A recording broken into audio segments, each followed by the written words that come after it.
Oh, there we go. Good. Oh, come on with the volume here, would you? Hello, hello. No, that's not going to do it. Hmm.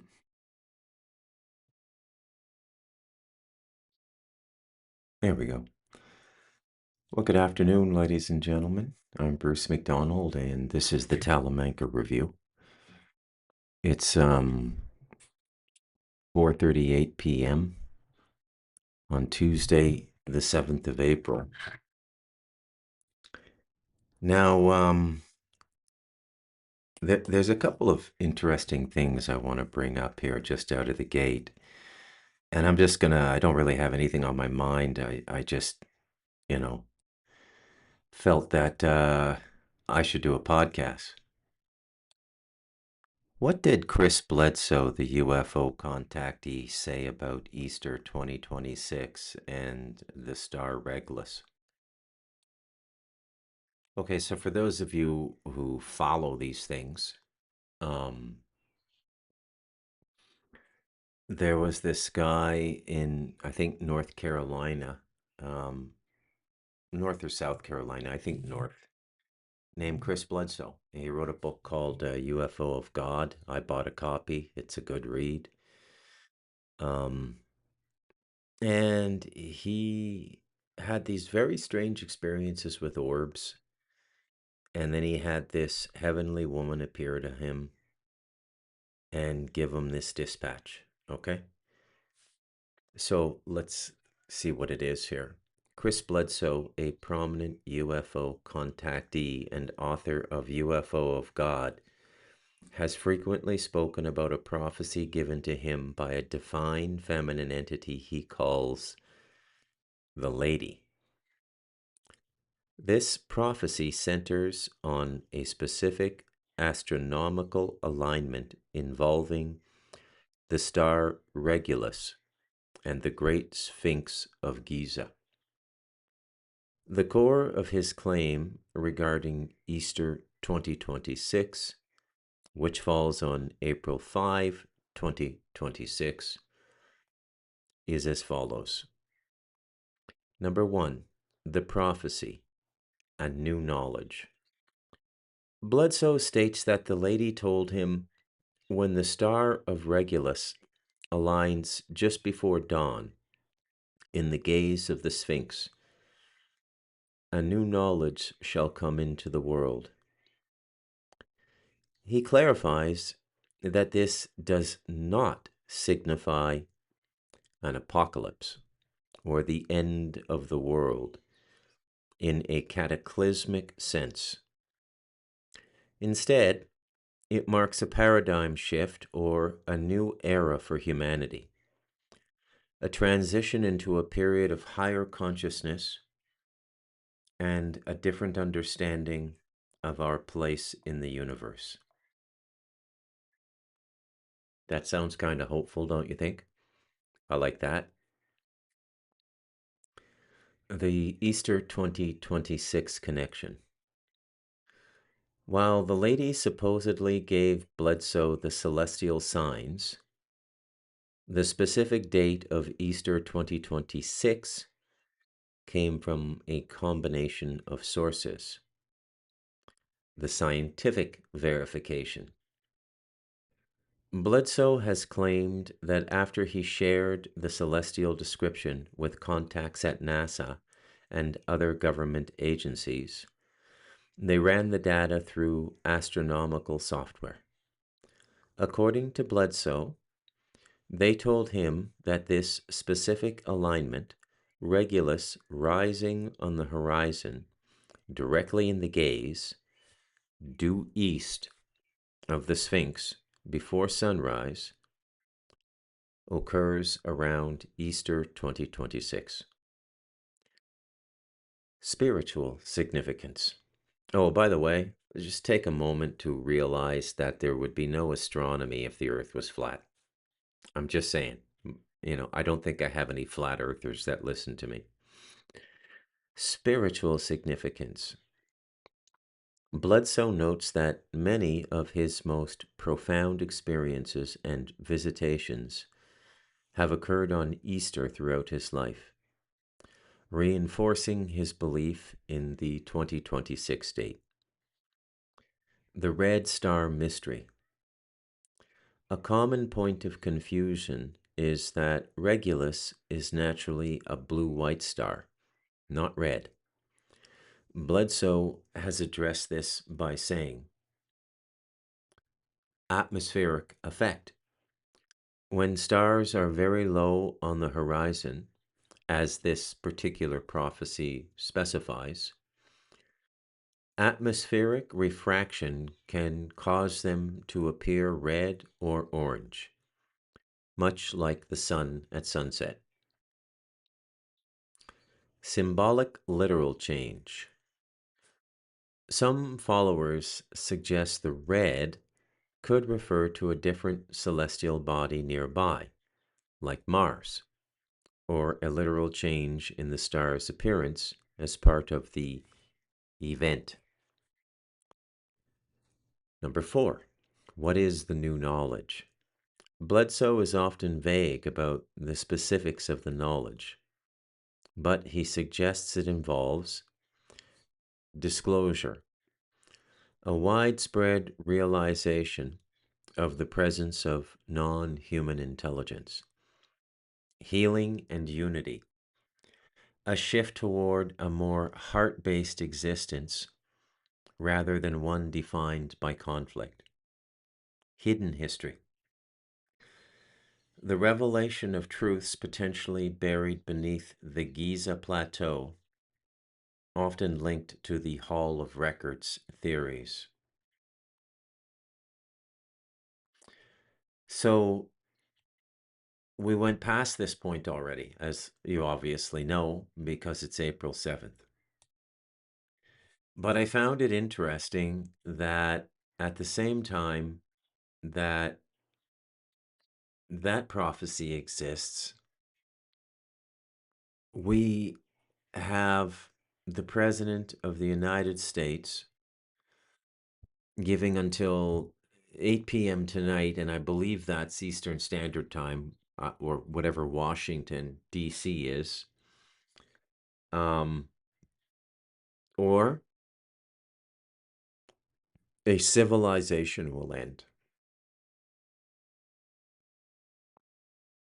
And those of you who even have a cell phone and have any social media whatsoever will know that this is a verifiable tweet from President Donald Trump, 47.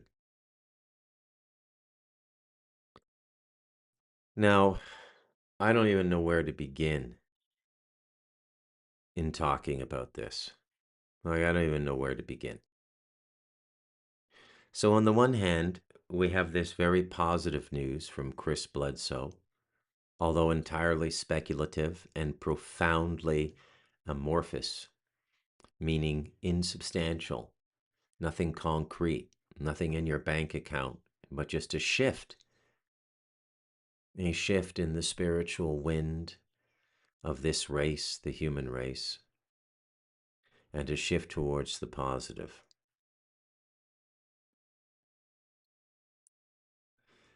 Now, I make no claim to know what's going on in the Middle East. I make no claim to understand what's going on in Iran. And not understanding, I forfeit the right to opinion. And I think this is important. Even in a so-called free society, even in a society with so-called free speech. If you don't know what you're talking about, maybe it's better you don't talk.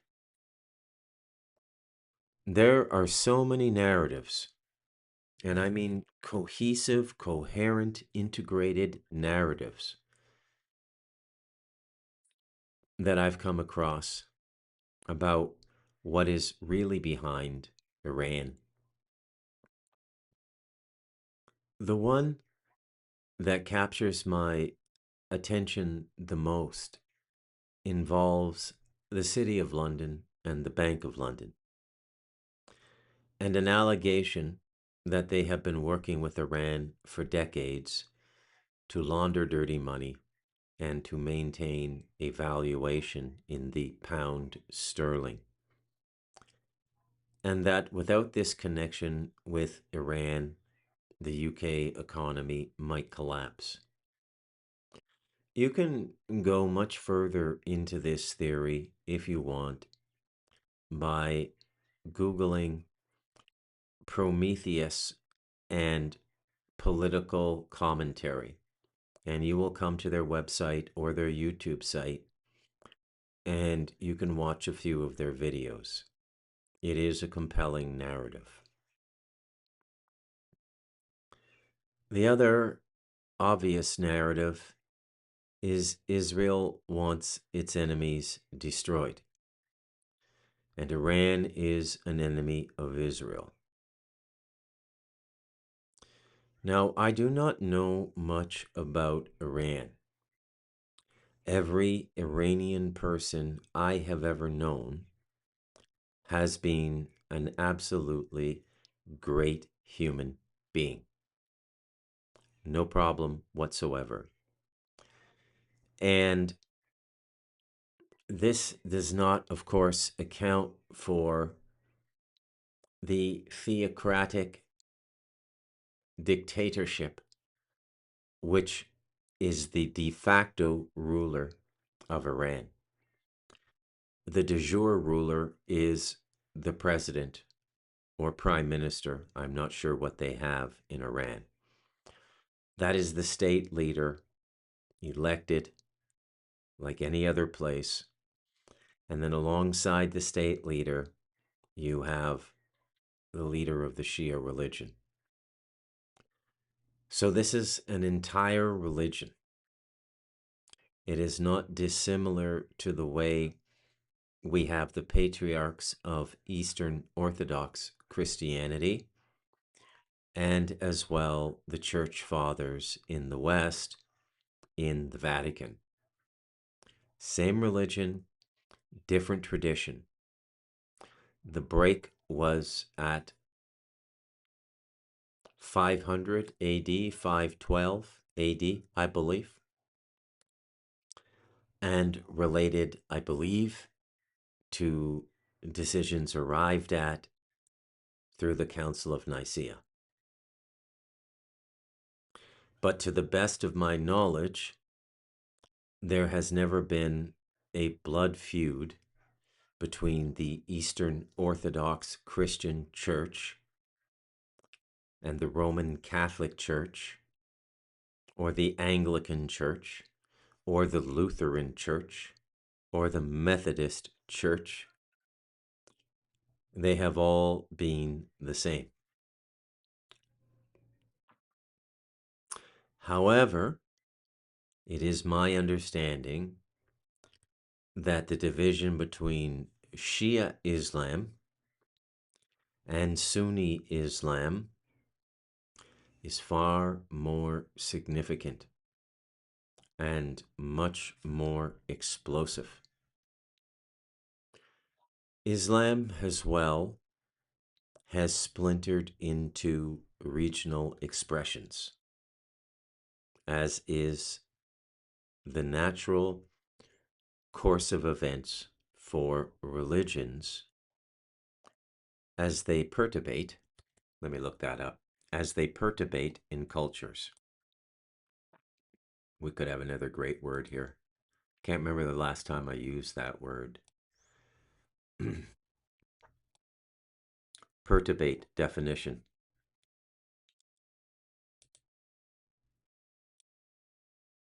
I don't. Yeah, perturbate. Perturb. Scientific, mathematical, or scientific.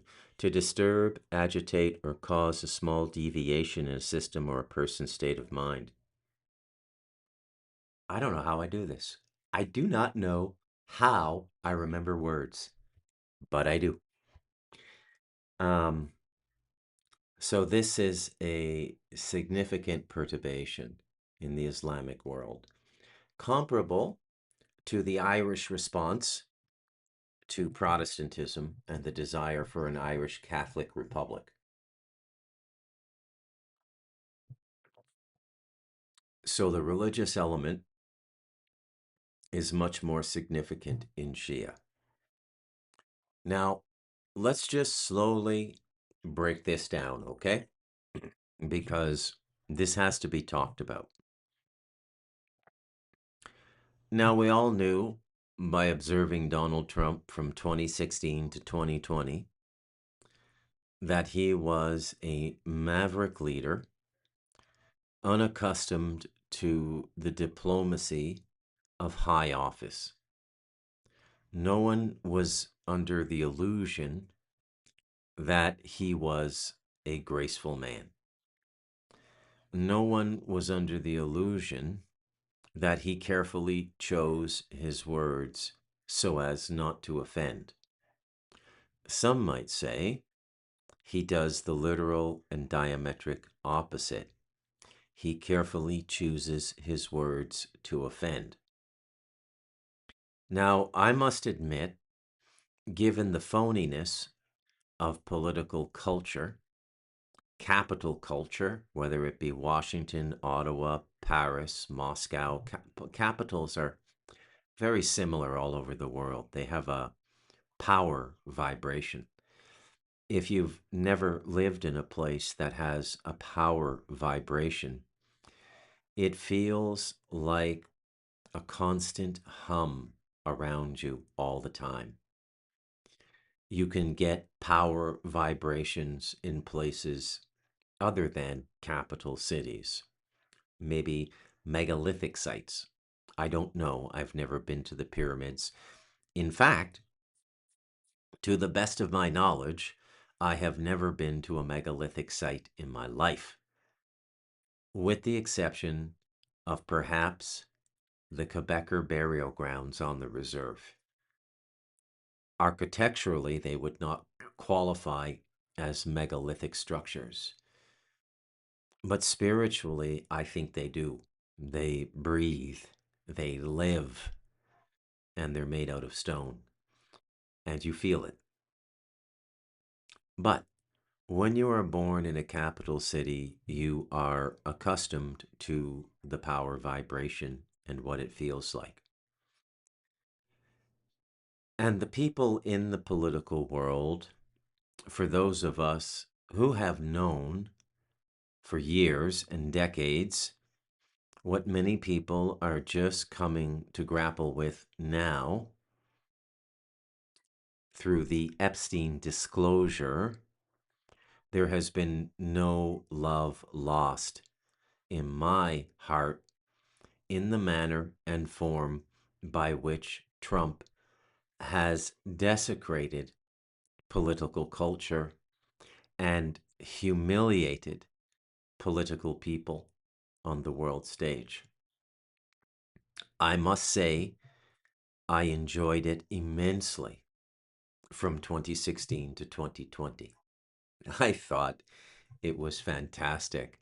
And I thought it was exactly what those child raping political phonies deserved. However, flash forward to 2026, what is ostensibly a little over 1 year in office for Donald Trump. 14 months. He took office January 21st, 2025. So about 14 and a half, 15 months.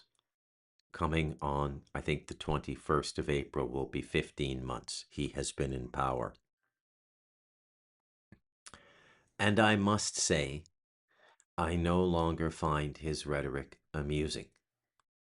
It is one thing to take the piss out of a satanic subculture, and you think at the time he is doing it knowingly and playing to those of us who know what is going on in the world. and you silently cheer him on. Now,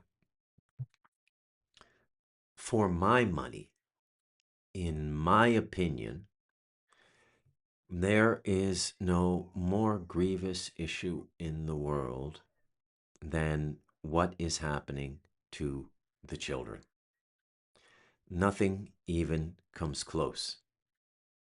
If you told me we would have to go through a 30-year depression in which 10% of the population would starve to death, and it would be a massive rebasement of global society, 30 years of depression. If you told me that was the price to get rid of child rape, child torture, and child ritual murder, I would take the 30 years of depression. I would eat the grasshoppers. I would eat the cockroaches. I would drink water out of a mountain stream, and I would not complain. And there would be joy in my heart because I would know that the human race that emerges on the other side of the 30-year depression would be free and clear of the horror.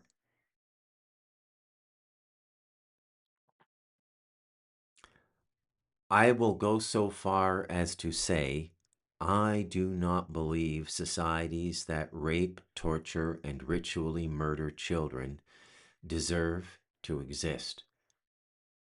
And my reasoning is as follows.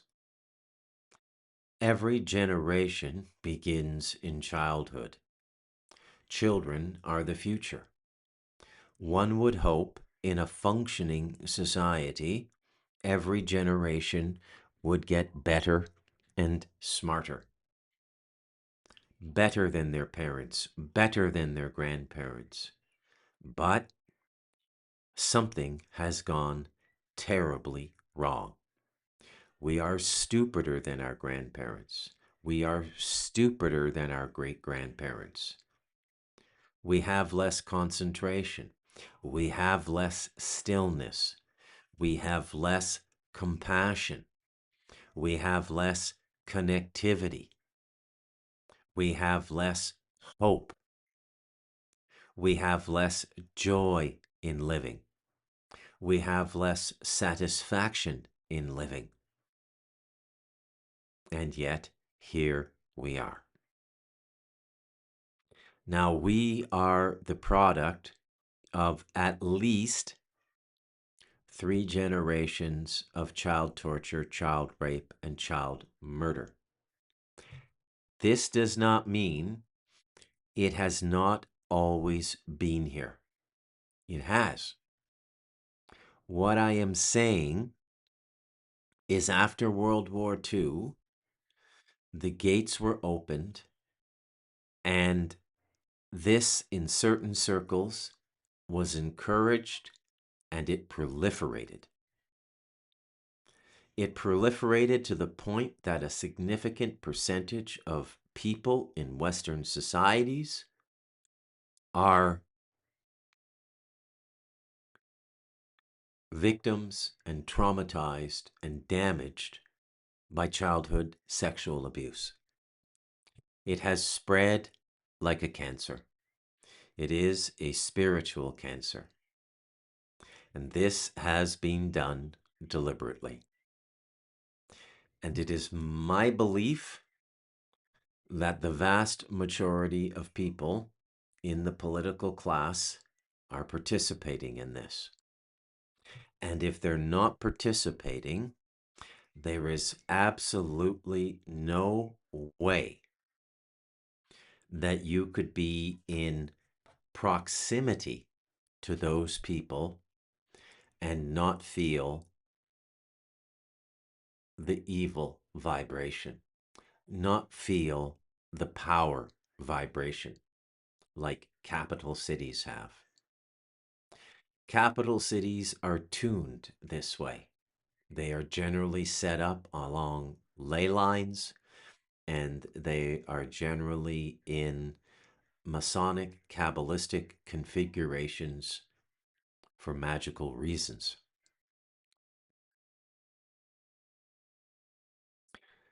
The task before our generation is the eradication of this class of human being that preys upon children, because we cannot go forward without eradicating this. We can't. It will not be permitted by heaven to speak in the manner the Tao Te Ching speaks, heaven being a reference to the will above. It will not be allowed. And so I believe that if we don't stop it, we are doomed. And we are doomed to become a remnant again. The last remnant we had, mythologically, religiously, was the family of Noah. But we know through Gilgamesh that it was not just Noah and his family that survived the flood. That negative human beings survived the flood as well and began their burnt offerings and their sacrifices the moment the waters receded. So the powers that be were not able to take this off the planet. It persists. And it persists to our chagrin. Yeah, apologies there. My son just came in to get a coffee. Why is the camera not centering? This is a curious. Oh, there we go. Look at that. They call that the continuity camera on Mac. So where was I? So I don't find what Trump is doing funny anymore. And suddenly everything that I found, it's like the moment when you're younger and you're dating somebody and they seem fantastic, and then all of a sudden you see the same qualities and traits in another context, and it holds a mirror up and you go, yeah, that person's crazy. And that's how I feel now about Trump. I mean, I don't think the world has seen a personality this inflated since Rome. I mean, we are talking Caesar levels of self-importance. What goes through this man's head is anybody's guess. Who in their right mind, in his inner circle, would even allow him to have a cell phone and tap out a message like that? I surely hope that Iran accepts our terms and opens the Strait of Hormuz, or this once great civilization will cease to exist entirely. What could that possibly mean? Well, I can tell you that Mark Levine is openly advocating a nuclear strike on Iran. Now, how anybody could think that this is the right thing to do, I don't even have any way to understand that. It is beyond my understanding. I cannot understand that. And Mark Levine's rationale is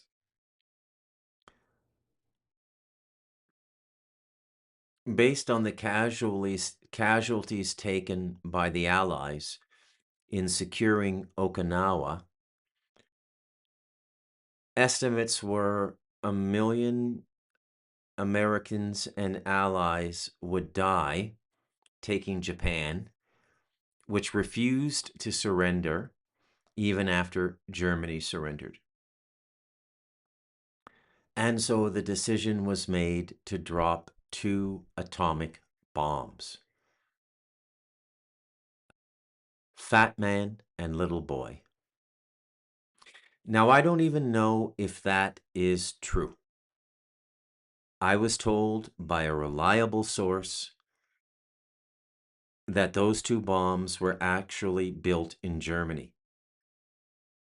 Even Hitler found nuclear weapons repugnant. He thought they were too excessive and too destructive and too inhumane.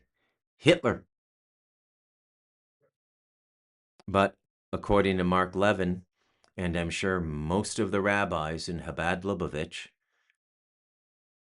it would be kosher to drop a high-powered nuclear weapon on Tehran and kill God knows how many people.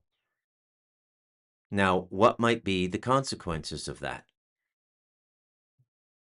Here we get into the Eastern Orthodox prophecies and the Billy Meyer prophecies, which stated some of these prophecies go back to the 1800s. Billy Meyer is the early 1970s. He said in the early 21st century, it may come to pass that the United States attacks Iran. And if it attacks Iran, the United States will be devastated in a nuclear attack by both China and Russia. Now, I don't know about you, but you can almost feel it now. It's not a certainty. You can't go and see it. It's not a certainty. It's something that nobody has been able to see on the timeline. Even the prophecies are given conditionally. Okay? Conditional if, else, if. If they do this, then blah, blah, blah, blah. So nobody can say for certain what's going to happen. But this was a boneheaded play from the beginning.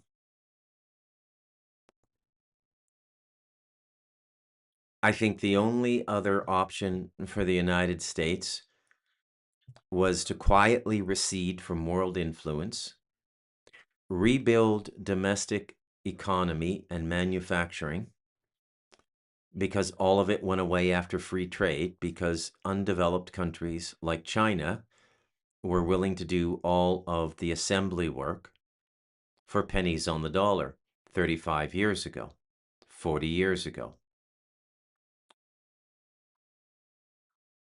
And so we became a leisure class.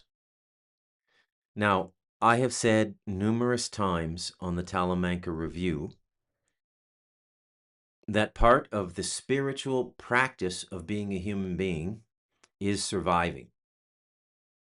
So even, and this is independent of what your own mind tells you about life.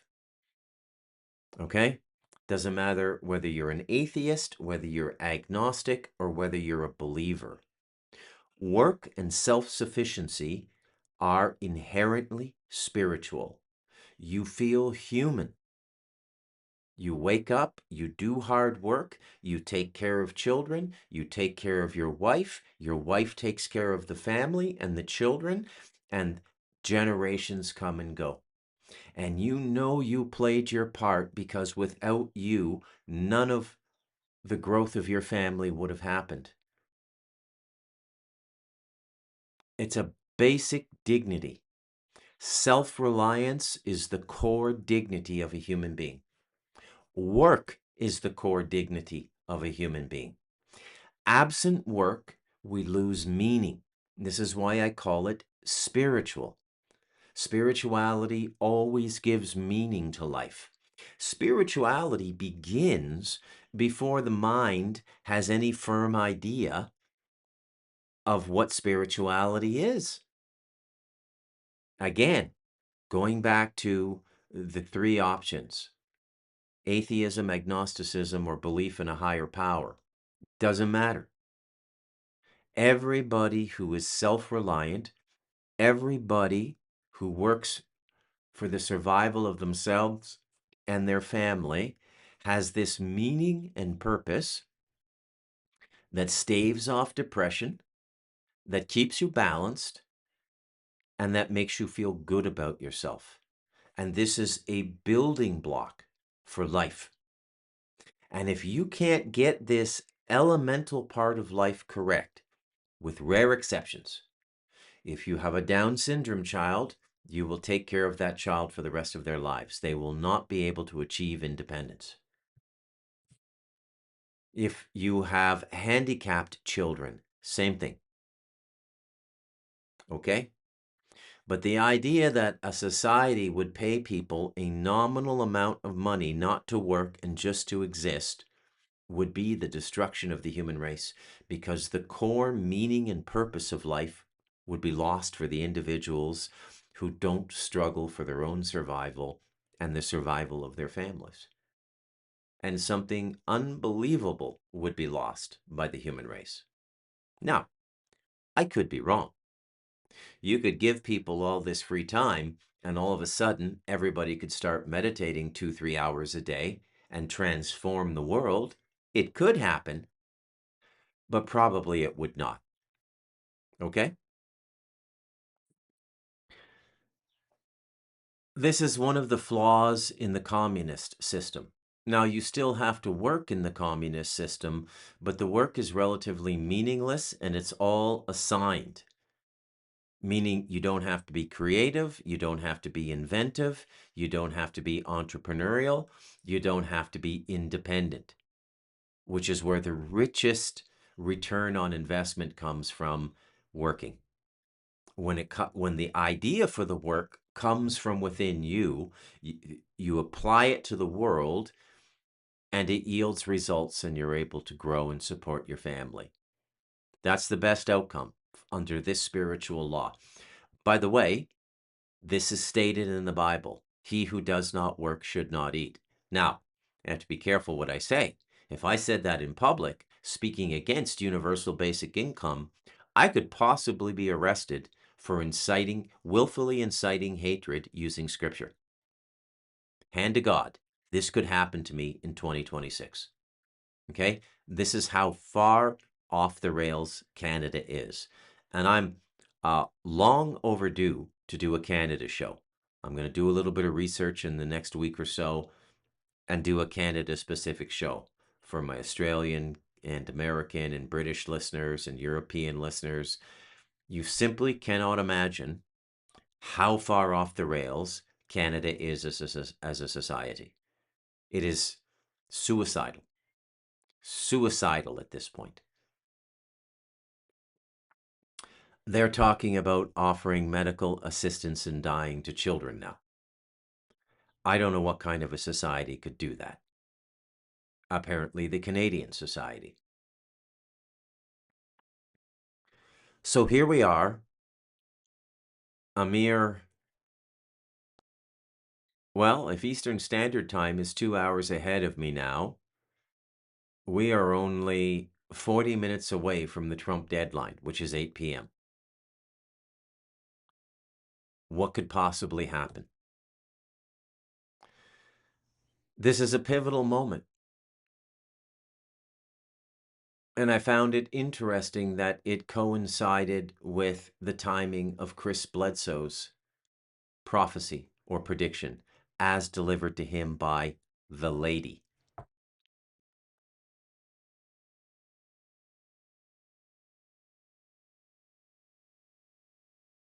I think that's about enough for today. I think I'm going to call this podcast The Lady. I'm Bruce McDonald, and this has been the Talamanca Review.